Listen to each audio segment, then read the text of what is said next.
Great. Well, then I'm going to say welcome everyone to today's Masterclass session. We're really excited to have everyone join us on the call. It's honestly a great pleasure to have Nita join us today, but rather than have me ramble on, Nita, I'm going to turn it directly over to you for introductions, and we'll be monitoring the chat for any questions. But otherwise, honestly, thanks for coming out today. My pleasure. Thank you very much, Andrew. And it's great to meet you all. My name is Nita Bhatia. I am from Buffalo originally. I currently work at University of Buffalo in the Business and Entrepreneurship division, which is based downtown, and I run an incubator for early stage startups where we provide 100K in exchange for a 5% equity on a safe note. What I'm excited to share with you today is my journey as to how I got to where I am today. And part of what I want to focus on along the way is communication. I think it's a really important and critical topic in today's world, especially for students and young professionals emerging into the scene where we have all of these new tools and systems and different ways of communicating, and it all impacts how you can be successful and effective as an entrepreneur and in business, but also in leadership. So, if you have desires to move into leadership positions, communication to me is critically important. So hoping to share some advice and some tips on how I've learned to be a good communicator along the way.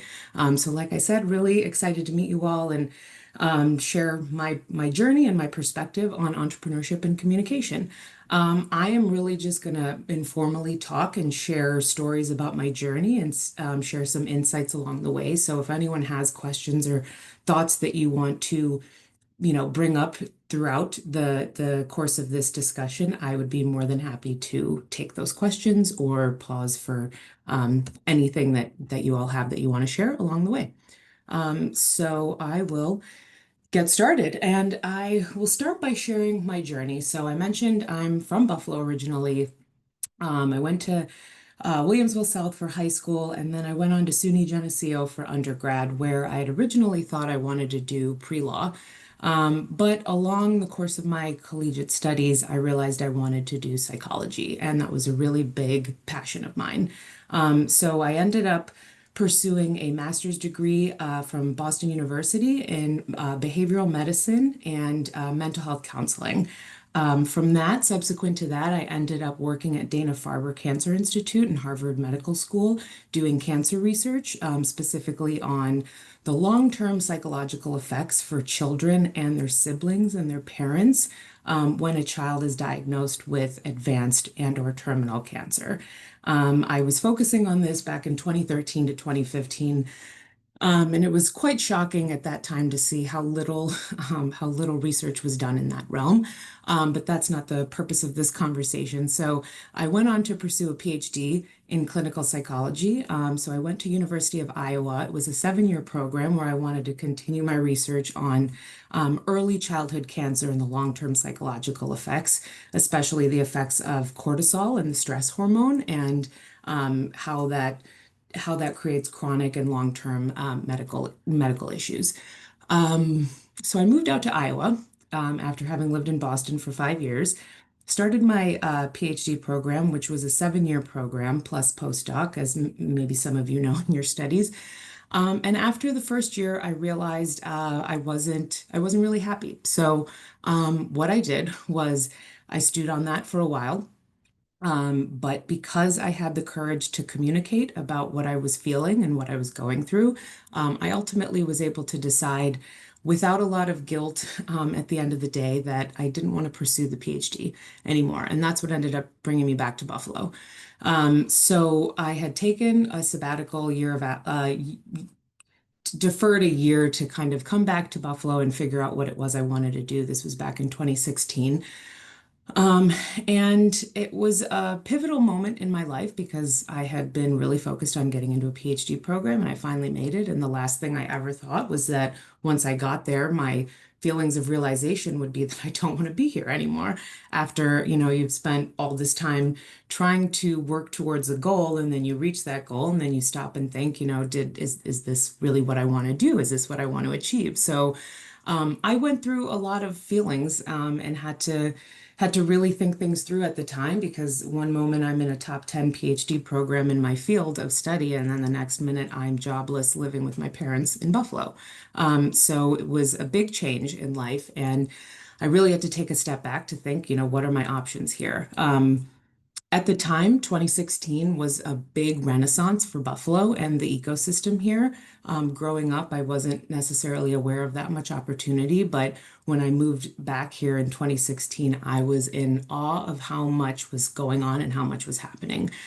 So I didn't have intentions of staying in Buffalo long term, but once I once I put myself out there and started networking and started to meet other people in the ecosystem and in the community, I realized how much opportunity there was. So what I ended up doing was taking a role in business psychology, where I was able to really easily transfer my skill set in psychology into business. Um, and that's kind of the theme of this discussion in this class is that it's about communication, it's about human behavior, and it was about how my background and my training in clinical psychology was such a catalyst and such a strength for me to be able to be really successful in the business world, which is not something I had ever considered while I was in psychology. So what I started doing a lot of things, but one of the main things I started doing was executive coaching and leadership development training for executives. And I quickly learned that a lot of turmoil and a lot of challenges that executives and businesses face at the executive level tends to be around communication. And very simple things like open dialogue as a leader, needed to be coached extensively to these people in very high leadership positions. So I was doing that for several years and I really enjoyed it and I felt like I was making a really big impact. But one of the things that I kept thinking about was I'd never actually been in business and I'm coaching all these executives on how to run a business and how to treat their people and how to coach up their people. So coincidentally, someone I was coaching had offered me an opportunity to co-found a company with him. And at the time, I had no idea really what the startup world was, what being an entrepreneur meant, beyond what I'd learned in school. But I loved to take risks, so I decided to take a risk and figured what's the worst that could happen. And actually was one of the best decisions I made because I ended up co-founding a very successful startup here in Buffalo. It was called Crowfly. It was a fintech B2C online marketplace for buying and selling structured settlement annuities. We were directly competing against JG Wentworth, who is a industry conglomerate there and kind of known as the Goliath. So the parts that really attracted me to this opportunity was that we would be an innovative and benevolent solution in an already known predatory environment. So here is where I was able to really showcase how my my desire to always effectively communicate and put emotional intelligence and put the needs of other people in front of mine really came into play as something that allowed me to be a successful entrepreneur, a successful first-time entrepreneur. So I started out as chief of staff. I moved up to COO and eventually CEO, where I led a team of over 20 individuals, and we were generating over $3 million in revenue. And we had achieved 5% market share where no other competitors in the space had gone above 1% market share, even companies that had been in the space for over 20 years. So really proud of what I was building. And what I want to really highlight during that time was the fact that I did not have training in how to build a company. I did not have training in how to be a salesperson. And so when you're a co-founder, you have to wear all these hats. So you're head of sales, you're head of marketing, you're head of strategic development, you're head of business development, hiring and growth and leadership and team management and head of operations. There's so many things that you have to do. So it was a really incredible crash course on business. Um, and so then the sales part started to happen after a year or so of building the company, building the foundations, learning what we really needed to do and how we needed to be competitive. And I picked up the phone and started having my first few sales conversations. And what I recognized is that if I just spoke to them as a normal human and not try to sell, but really take a step back and hone in on perspective taking, then that's where success started to happen pretty rapidly. So the theme I want to come back to quite a bit during this conversation is perspective taking. So as a leader, and just as an individual in the business world, or as an entrepreneur in sales, honestly, whatever it is you're doing, I personally think that in order to be a really great communicator, which allows you to be a great leader and a great business person, is how you are able to see other people's perspectives. Is that something you're able to do? So one of these, I kind of want to frame it in like an example here where, I'm sure all of you have had a parent or a boss who's maybe wanted you to do something and they're maybe demanding it or saying in a tone of like, you haven't done this yet. Why haven't you done this yet? You need to do this. I can't speak for you all, but that personally is not a motivator for me to get something done and to get something done in better quality or faster. And I've always recognized that's the case, whether it's being spoken to me in that way or whether I'm the leader asking for something to be done in that way. But if you take a step back and you really think about the perspectives and the other person's perspective, it makes you shift your tone and it makes you shift the way that you approach these conversations and this communication. So instead of saying, why haven't you done this yet? I asked you to do this and it's not done. You try to reframe these things as, okay, let's say we're talking to Bob here, for example. Bob, I noticed you haven't been able to finish this assignment yet. Is there something I'm not aware of that's going on that might be preventing you from being able to get this done? Is there something I can do to help you get this done? Like, what are you missing? Like, these are the questions you have to really ask yourself as a leader, even not even as a leader, but just as a collaborator or as a team member or as a friend or as a colleague or as a parent in any relationship capacity. I strongly believe that if you're able to ask yourself things like, what is this person seeing that I'm not seeing? What am I missing? How can I approach this conversation so that there's a win-win outcome, right? And it's not just about me and my needs, but it's about understanding this other person or these other people that are involved, what their needs are, what they might be going through, what their blockers might be, and how you can be a person to help uncover those or help support them. And that really leads to being exponentially more influential, exponentially more persuasive, and working towards the outcomes that you're looking for. And I'm sure you've all heard a common saying of, people don't leave their jobs, they leave their boss, or they leave, people. I see that time and time again. I've experienced it myself where I've had a dream job or I've been in a situation where couldn't have gotten any better, but there was maybe a person or multiple people that just didn't align with my values around how to communicate or treat people or the culture of an organization, and ultimately would see very talented people who otherwise would be very motivated and drawn to want to solve the goals and work towards the company's growth or success, end up leaving for a different opportunity. I see it over and over and over again. And I've been in a position where I've had a partner who isn't aligned with my values or the ways that I want to lead or run an organization. And that it always comes to a head, right? It always comes to a head. You can only push things under the rug for so long. And so now I've really come to a place in my career where making sure that I'm working with and collaborating with individuals who are like-minded, not in their perspectives on the world or how to do things, but in how they treat people and in how they communicate has become a top priority for me. So I mentioned I had co-founded a startup and was CEO. I did that for about 5 years. I enjoyed it very much so, but again, partners and people and like a lot more challenges start happening as companies grow.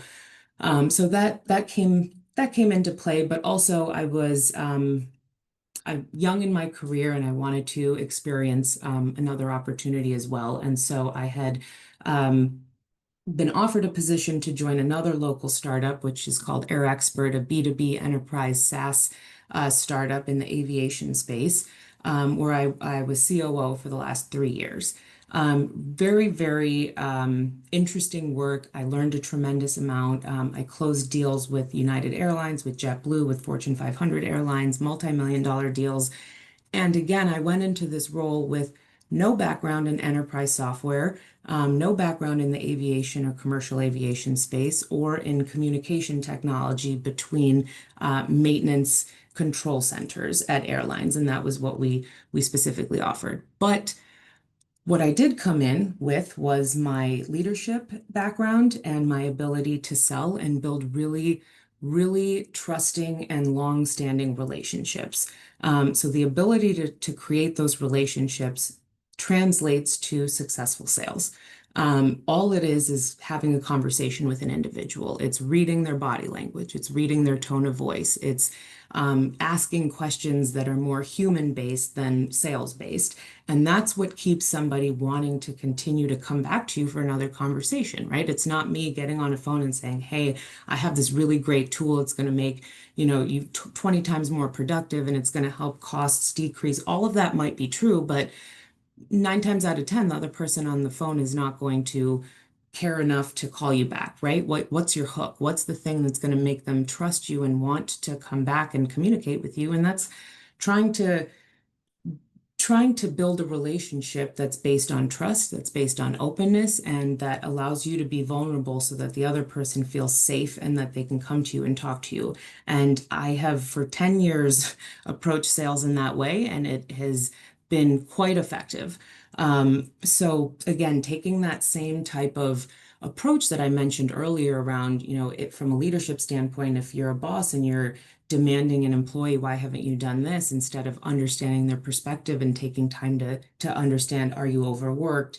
Do you have enough resources? Are there other things at play here that I just might not be in the know of? You have to approach sales in the same way around, is this person the decision maker? They might not be, but what are things that are important to them? Because things that are important to them might not be important to the other person. And so you have to adjust your your way of approaching the conversation if you want to be the effective communicator in a way that meets the needs and the demeanor of that individual. So really that's how I've learned to be quite effective in building all relationships. And that's not just sales. It's also employees I've managed or even higher ups of mine, people I've coached, people I've just mentored, or even friendships and personal relationships, right? If you approach all of this with being vulnerable yourself and also having the openness to allow the other person to feel like they can share what's going on and share what their perspective is, you're going to yield dividends of success that are unimaginable compared to if you just approach it as the non open dialogue form. So I very much approach leadership in the servant leadership um, approach and framework. I think that's because of my background in clinical psychology, where you're trained to be there to help serve the needs of the person that you're treating or working with. I approach leadership, I approach collaboration, I approach every relationship in that way around what can I do to help you and make your life a little bit easier, or make this particular situation a little bit easier. And most of the time people really appreciate that and they want to come back for more, and you build these long-term relationships. So again, I think it's if you're looking to learn how to build trust and create results in a rapid way, I think looking at your communication style and looking at how you approach communication with others would be a really great place to start looking at, if you haven't, as my advice. I mentioned emotional intelligence before, and when I had started that role in business psychology before I got into the startup world, I decided to create a program that was internal at the recruiting company I worked at called Mindful Managers.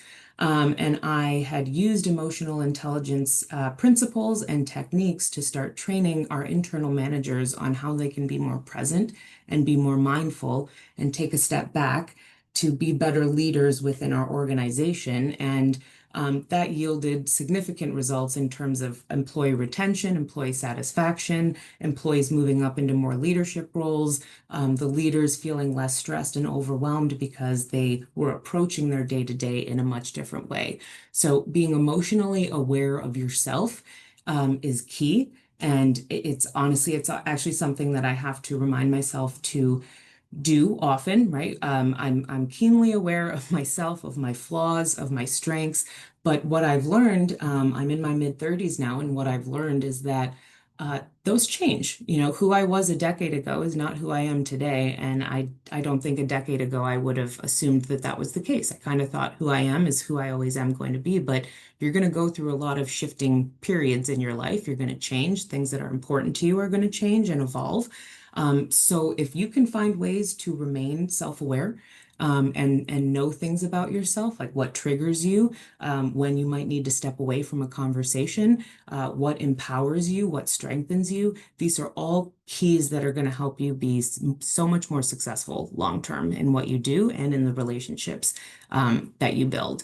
So emotional intelligence in business, I think, is critically important.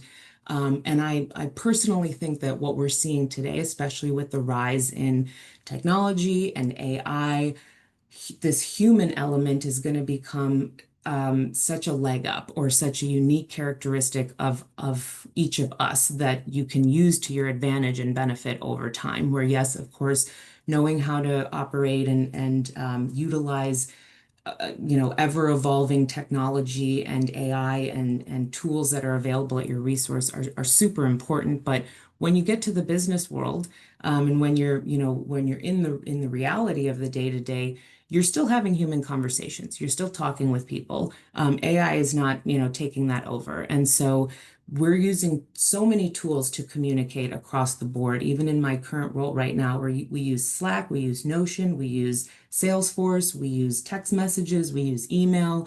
There's so many ways, dozens of ways that you can communicate with your colleagues or with your clients or, with whomever. And it's really important to learn how to communicate using these different tools, because communicating in person and verbally, you also have to be mindful of what's your body language, what's your tone of voice, what's your demeanor, how is this other person receiving what you're saying? Is there prolonged eye contact? Like, there are scientific signs for knowing that someone's engaged and that someone is building trust with you in the moment of your conversation.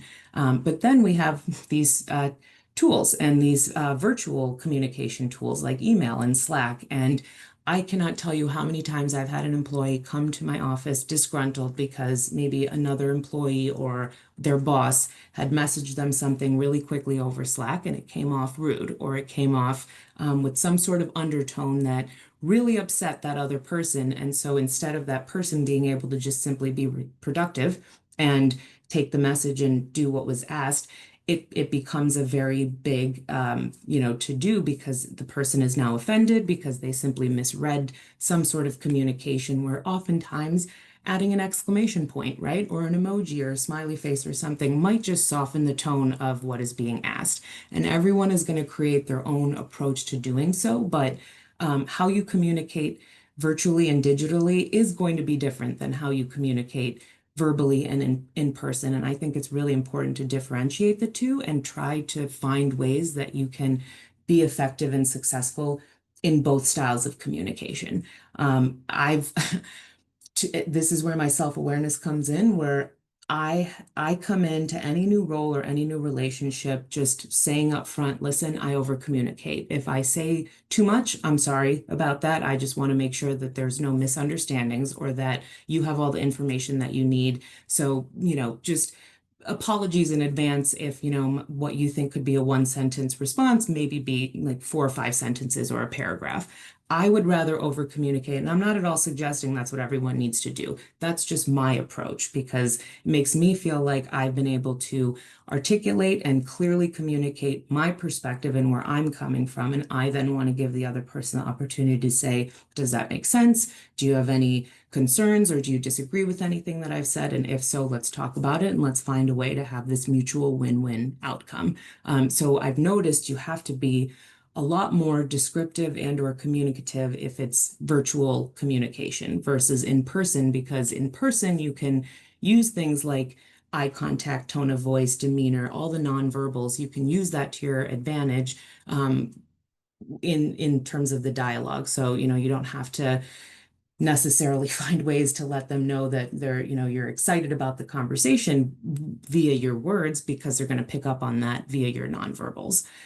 So I think it's really important to really think about and practice skills on how you can be more effective, more transparent, and more clear in your digital communication, as well as your nonverbal communication. And that has become more and more of a superpower of mine, where I will be the first to say in a lot of roles that I've taken, because I like new challenges and I like to take on and try new things. I never come in as an expert in the actual role, right? I became COO of a company where it was in the aviation space and enterprise software. I didn't have the background in that, but I was able to figure it out and navigate it, because when I didn't know what I was doing, I communicated and asked for help.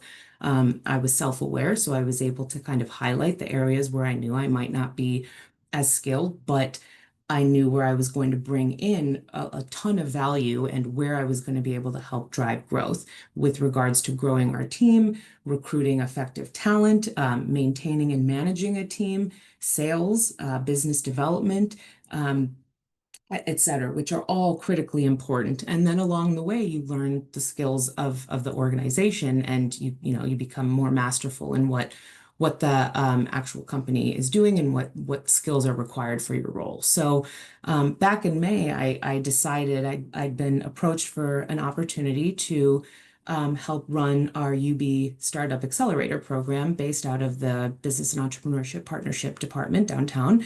And I went back and forth considering if this was the right move, but then very quickly I realized it was the right move, because I would be able to coach and mentor early stage young founders who have never been entrepreneurs before, who have never navigated the founder journey. And I knew that I was uniquely qualified to do this because of my emphasis and belief in the importance of communication and in perspective taking and helping understand what other individuals are going through and helping them navigate through those difficult times. And it also helped, given the fact that I had just spent 8 years in the startup world as a founder and an operator, so I could really help share a lot of the experiences that I've gone through. But then on top of that, it was also giving me experience to now be an investor and a portfolio and fund manager. So I now manage our portfolio of $13 million in investments at the BEP fund. We have over 50 companies in our portfolio. A lot of entrepreneurs end up starting new businesses. So we see a lot of companies come back to our program and reapply. And so it's been a really fulfilling 5 or 6 months. So just as a side note, if any of you are emerging entrepreneurs or have startup ideas, I'd love to see an application come through our cultivator program, or you can certainly reach out to me for additional information on what that program entails and what certain requirements are for it. So, yeah, I just want to take a quick pause, knowing that we're kind of halfway through at this point, to see if anyone has comments or questions. But if not, I can continue to dive right in. No? Okay, we'll keep going. Um, so let's, I've been talking a lot about communication, and the importance of communication in entrepreneurship, in business, in relationships, in sales, and again, it's everything. So what I want to take a minute to talk about now is my journey when I was transitioning from clinical psychology to business psychology, but that in between period where I lost my confidence, I lost my self-awareness. I wasn't sure who I was anymore, because I had identified myself as my profession and the fact that I was seen as um, as someone who was a high achiever in the clinical psychology space. So, that I kind of formed as my identity along the way, and I learned that shouldn't be something that I do. What you do professionally is great and can be your identity for sure, and it is for many people, but it's important to also have other things to keep you grounded because the stress is inevitable, the overwhelm is inevitable, and being a founder is not easy, and it's no joke, and it's no simple task. So, you're constantly fighting an uphill battle. You're constantly, I can't tell you how many times I lost sleep wondering, am I going to make payroll? Am I going to be able to, what am I going to tell my team? What am I going to tell my employees? And I used to think that was an isolated experience, but every single founder goes through that at some point because it's a very unpredictable environment. But taking a step back a little bit, even from that journey, when I was trying to decide and determine what it was I wanted to do next. I'm more introverted by nature, but I knew what I had to do was put myself out there and start networking. And I hated the thought of having to go out and network and talk to people and, boast about myself or talk about my accomplishments to date. It made me very uncomfortable. But if you can find a way to put yourself out there, networking is everything. Every single role that I've gotten in the last 10 years since I've left the PhD program, and more specifically within the Buffalo ecosystem, has been because of my relationships. I have not had to formally submit an application. Every role has been as a result of a conversation I had with someone who then thought it would make sense for me to meet with this person. And then, that leads to another thing. And there's so many opportunities once you put yourself out there and start networking. So I want to focus a little bit on networking with authenticity as a concept, which also goes hand in hand with communication, where for me, and again, I want to remind everyone that everything I'm sharing is my personal perspective. There are many people out there who might have different perspectives, but for me, being authentic is extremely important. And so when I'm networking, which is every single day in my life, I try to bring my true self to the table. And, if that doesn't fit the needs of a person that I'm interacting with, that's okay, right? There's millions of people out there. You meet all sorts of new people every single day. But what I think is important is to always show up as your true self, because it'll become a factor down the road. So if you turn yourself into somebody who maybe you're not, but you think the person that you're speaking with or communicating with wants you to be, that kind of puts you in a hole, right? Because maybe now, and I say the same thing for interviewing, right? Like you want to be your true self when you're interviewing for roles because you don't want to put on this persona of someone you're not and then get a role and then start the role and now you're part of a team and you're part of a collaborative environment and you're expected to be one way, but your true authentic self is a different way. That is going to drain you tremendously, right? And showing up as not yourself is something that I just can't do anymore in my career, but it's also allowed me to realize there are certain careers that I'm just not going to be a fit for because you have to mold yourself to be a certain type of way or a certain type of demeanor, like banking, for example. My husband's in banking, don't know how he does it. I could never do it. But this is part of being self-aware, right? And these are the roles in the industries and the environments where you would thrive in because you know these things about yourself. And so when you're networking, you want to approach it in the same way of, these are strengths, these are things I've learned, and the right thing will come along. People, especially in the Buffalo ecosystem, want to help so much. Everyone knows everybody.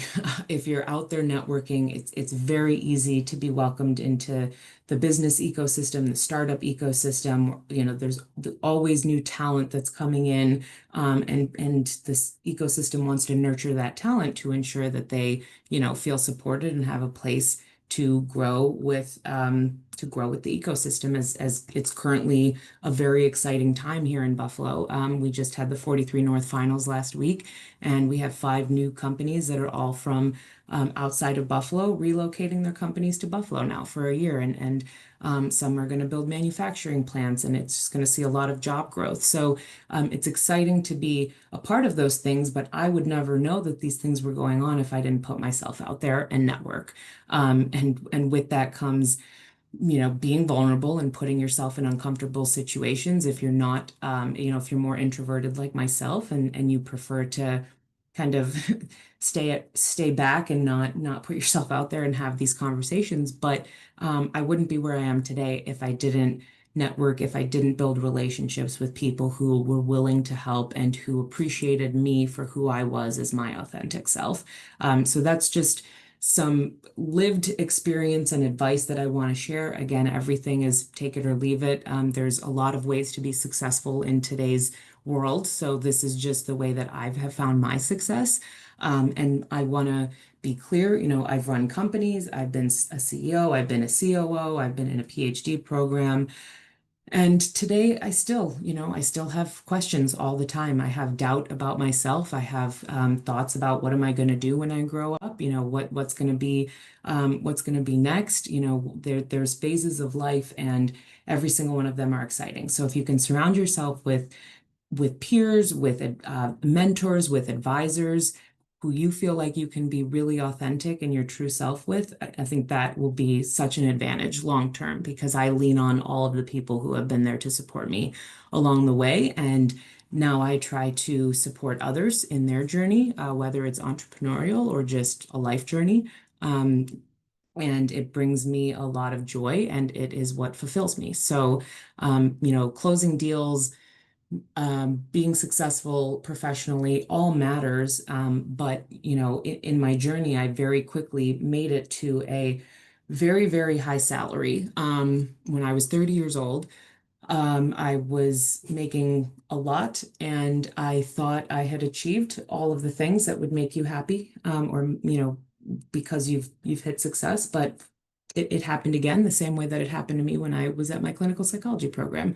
I achieved a level of success and I worked really hard to see if I could do it, and I got there. And then I realized, okay, the salary and this title is not what drives me, and it's not fulfilling. So what else is out there, and what else can I do to continue to find fulfillment? And every experience that I've had has taught me more about what makes me feel fulfilled and what my purpose might be.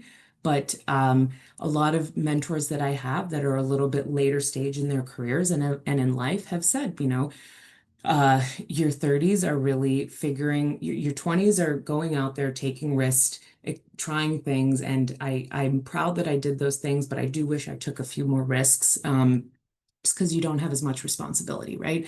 But then 30s, you're learning about yourself, you're figuring more things out. And I don't mean to silo this or generalize this into like age decades, because this could happen at any stage of your life. It's just the journey that I went through, where I'm experiencing the different things that are different opportunities that are available out there. So part of what I'm trying to get at here is that I encourage everyone to try different things. If you're in a place where you have the ability to experience and try at a young age, I think there's nothing more critical or valuable to you long term than getting those different experiences. And some of us may have been taught that, stay in one career your entire career and just work up the ladder. That could also be fine. But for me, and if you're entrepreneurial spirited, and you're curious and you want to learn new things and you like to work in different environments, then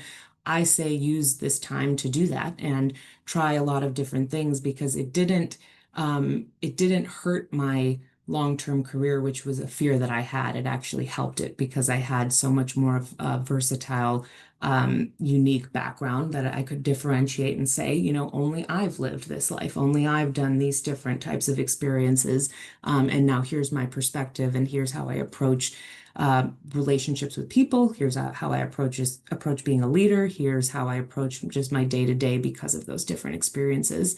And I look forward to all the things in the future that come my way from an opportunity perspective. But it's exciting knowing, it's exciting not knowing what those are.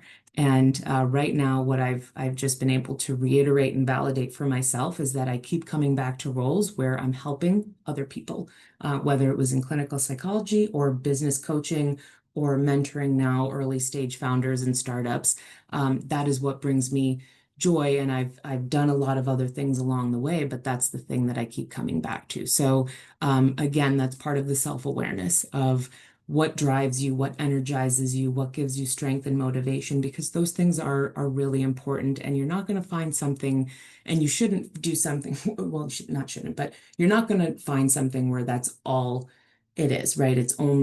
You're only doing work that showcases your strengths and what you love doing. There's always going to be a little bit of the stuff that de-energizes you or derails you, but as long as you can find that balance, and you're not doing something where it primarily or majority is draining you, then you're gonna win, and you're gonna put yourself in a successful situation. And this kind of goes back to something that I had spearheaded and launched at the recruiting company I worked at, where I was doing executive coaching.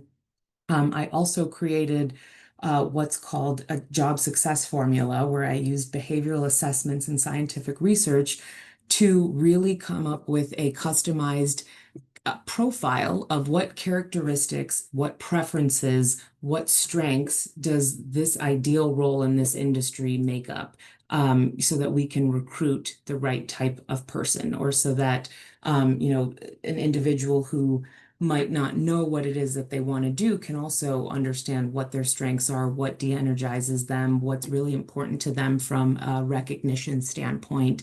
All of these things are going to be really important for you as a person to learn about yourself, right? Is having a seat at the table more important than your salary?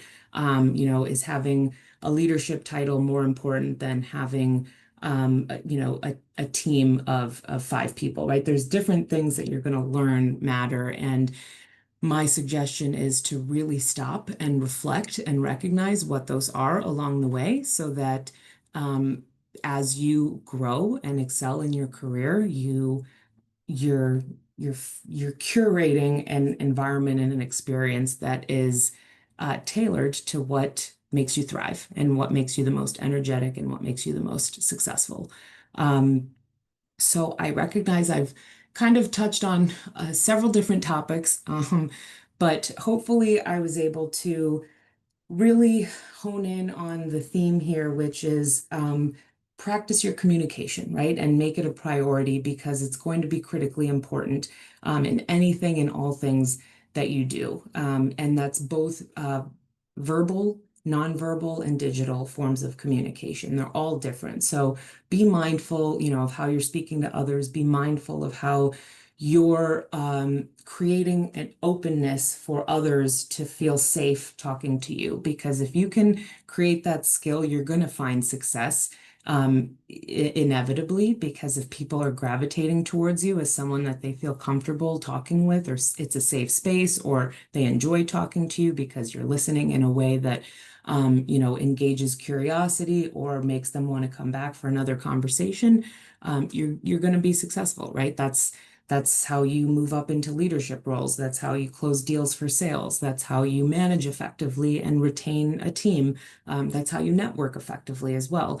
So it's really important, and it's something that took me a while to really understand and appreciate, but I've seen firsthand how important it is, and how approaching individuals and the space that you create from a communication style and your ability to take others' perspectives, how valuable that can be in the long term. So hopefully it's something you're all able to spend some time developing and honing in on, more so than you might already have as a skill today.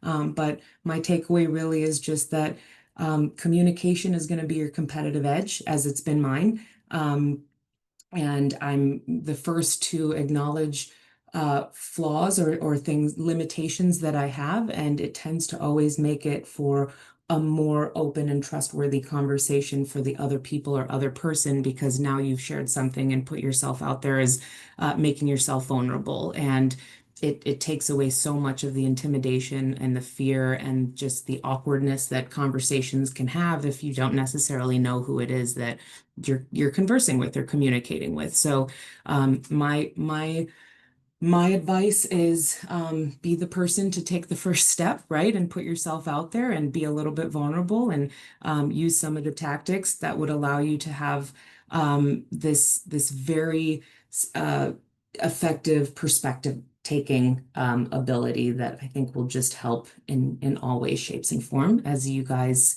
evolve and grow in your careers.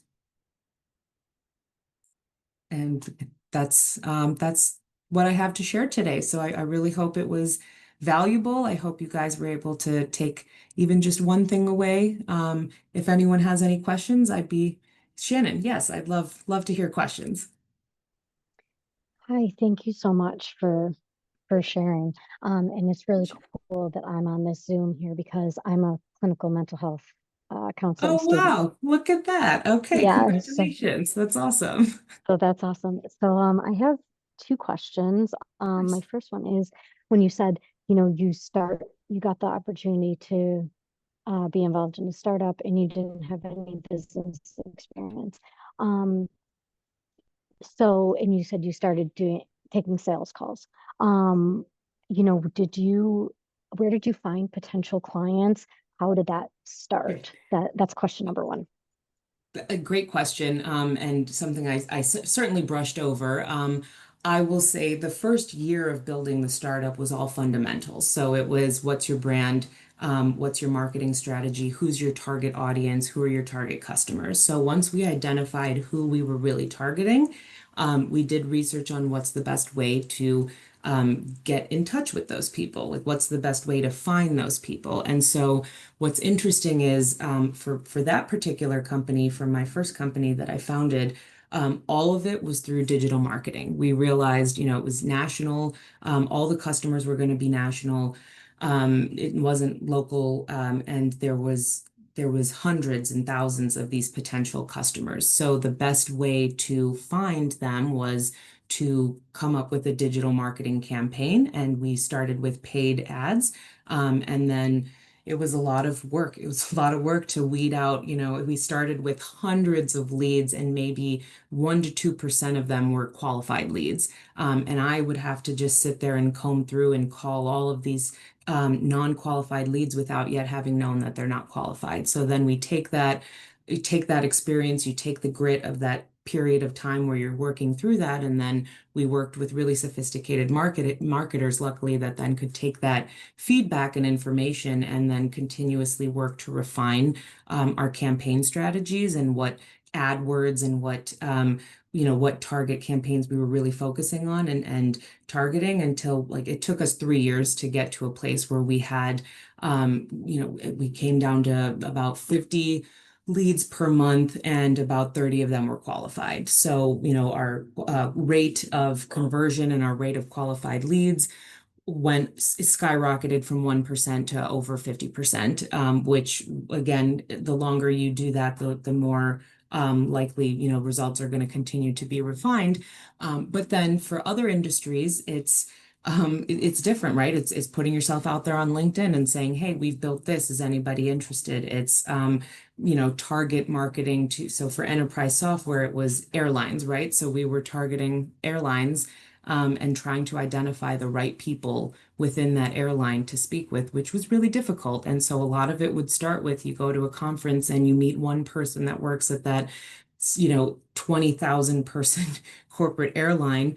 And then you try to work the ranks of, okay, I've spoken to this person. Do you know anyone who could introduce me to someone in this department? And then, okay, great. Now I built this relationship, and it's just working the ranks, trying to get yourself in. But this is where also, for all roles I've been in where I've had to just put myself out there for sales, I've utilized any people or resources that I've had. So, for example, there were attorneys and judges for Crowfly because we were in the civil litigation space, where I was talking about the digital ad campaigns, that loved what we were doing and they wanted to see a benevolent company in the space. And so me just having conversations with like referral partners, you might term them, right? That they're attorneys who have worked with these individuals who now have structured settlements, or judges who have approved the cases that allowed these individuals to have these structured settlement finance assets.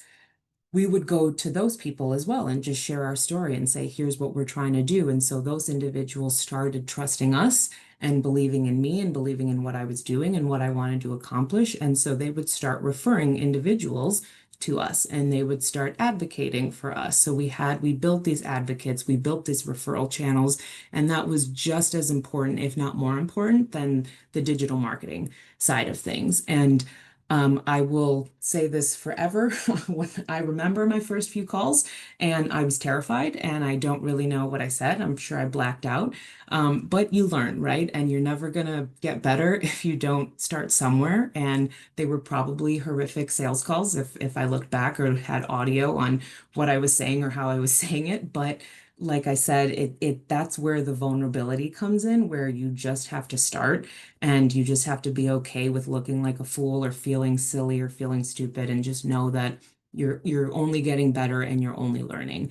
And so I learned for myself that just saying out loud and recognizing that like I feel silly or wow, I could have done so much better helped take a little bit of the pressure off of it because I wasn't putting this mentality on that, okay, I'm going to go in and I'm going to be top salesperson when I've never done it before and when I don't actually know, what the skills are. Now I have a ton of confidence in the areas that I've had the experience and I've done the work in, but there's so many areas where I've not had experience in, but that I hope to at some point. And I'll go in with the same type of mentality of, I don't know what I'm doing here, but I'm going to put myself out there and I'm going to try and see what works and see what doesn't work. And I know it's 2025 now, but I used to do this a lot where I would just record myself as well. And I'm sure Shannon, they may have make you do this in your graduate program, but we would have to video record ourselves as therapists and as patients all the time, just to as a learning tool, and it was beyond effective. So it's very uncomfortable. It made me want to cringe just looking at myself, and I hate my voice on video, but that's what you got to do to get better. So I would record myself a lot, record the conversations and replay them, and then kind of audit and see what I could have said differently or where I could be better or where I could try different things the next time I had the phone call. Hopefully that helps. Yes, hugely. Thank you. And Okay, the of other course. question I had is you said once you came back to Buffalo, you Mhm. just began putting yourself out there in networking spaces. Obviously, it's different per different industry, but could you just speak a little bit about, you know, just, foundationally, where did you find to put Yeah. yourself out there? How did you even start with that? Absolutely. So my father, I tried to use whatever I could to my advantage. My father had been a CEO here at Buffalo for Harper International. He was CEO for about 20 years, but he had been retired by the time I had moved back. So he had a couple of people who were still somewhat relevant in the ecosystem. So it started with me just setting up meetings with them. And it happened exactly as I mentioned, where they would then often not have much for me, at the moment, but they'd say, I think this person, you should talk to this person. So sometimes they just walk me over to someone else's office and say, hey, I just met with this individual.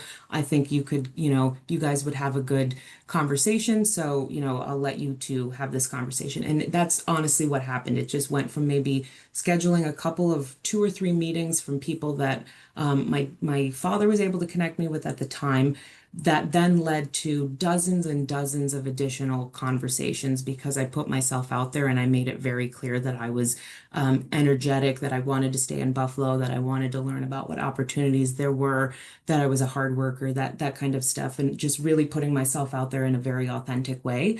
I did also look for organizations and clubs that might be in the realm of what I was interested in. So I was very interested in organizational development at the time.